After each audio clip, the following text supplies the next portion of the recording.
شہر کے ایک مصروف علاقے میں حاجی کریم نامی شخص رہتا تھا۔ لوگ اسے عزت سے حاجی صاحب کہتے تھے۔ اس کی بڑی بڑی دکانیں تھیں، کئی مکان کرائے پر دیے ہوئے تھے اور بینک میں بھاری رقم جمع تھی۔ وہ بظاہر نہایت نیک انسان دکھائی دیتا، 5 وقت کی نماز، رمضان میں افطار کا اہتمام اور مسجد میں سب سے آگے صف میں نظر آتا۔ مگر اس سب کے پیچھے ایک سیاہ حقیقت چھپی ہوئی تھی، حاجی کریم سود کھاتا تھا۔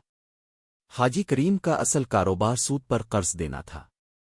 جو بھی مجبور پریشان اب سہارا ہوتا وہ حاجی صاحب کے دروازے پر آ جاتا۔ حاجی کریم بظاہر نرمی سے بات کرتا مگر شرط بہت سخت ہوتی۔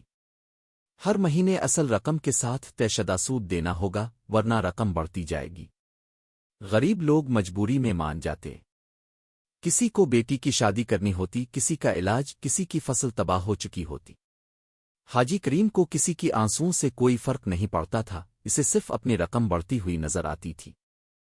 اسی شہر میں سلیم نامی ایک غریب درزی رہتا تھا۔ اس کی بیوی سخت بیمار ہو گئی۔ علاج کے لیے پیسوں کی ضرورت پڑی تو وہ مجبور ہو کر حاجی کریم کے پاس پہنچا۔ حاجی کریم نے رقم تو دے دی مگر سود کی شرط سن کر سلیم کا دل کانپ اٹھا۔ پھر بھی بیوی کی جان بچانے کے لیے اس نے قرض لے لیا۔ شروع کے چند مہینے سلیم کسی نہ کسی طرح سود ادا کرتا رہا مگر پھر اس کی دکان کا کام کم ہو گیا۔ 1 مہینے کی تاخیر ہوئی تو حاجی کریم نے سود بڑھا دیا۔ اب قرض اتنا ہو چکا تھا کہ سلیم پوری زندگی بھی کماتا تو ادا نہ کر پاتا۔ آخرکار وہ ذہنی دباؤ کا شکار ہو گیا۔ ایک دن محلے والوں نے سنا کہ سلیم نے خودکشی کی کوشش کی ہے۔ وہ تو بچ گیا مگر اس کی بیوی کچھ دن بعد دنیا سے رخصت ہو گئی۔ یہ خبر بھی حاجی کریم کے دل کو نہ ہلا سکی۔ وہ کہتا، میں نے کسی کو زبردستی قرض نہیں دیا، سب اپنی مرضی سے آئے تھے۔ وقت گزرتا گیا۔ حاجی کریم کی دولت بڑھتی گئی مگر اس کے گھر کا سکون ختم ہونے لگا۔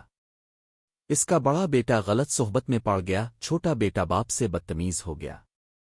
بیوی اکثر بیمار رہنے لگی۔ حاجی کریم کو راتوں کو نیند نہیں آتی تھی، دل میں عجیب سی گھبراہٹ رہتی۔ ایک رات اس نے ایک خوفناک خواب دیکھا۔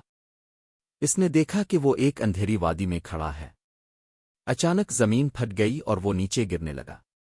وہاں ایسے لوگ تھے جن کے پیٹ بہت بڑے تھے اور ان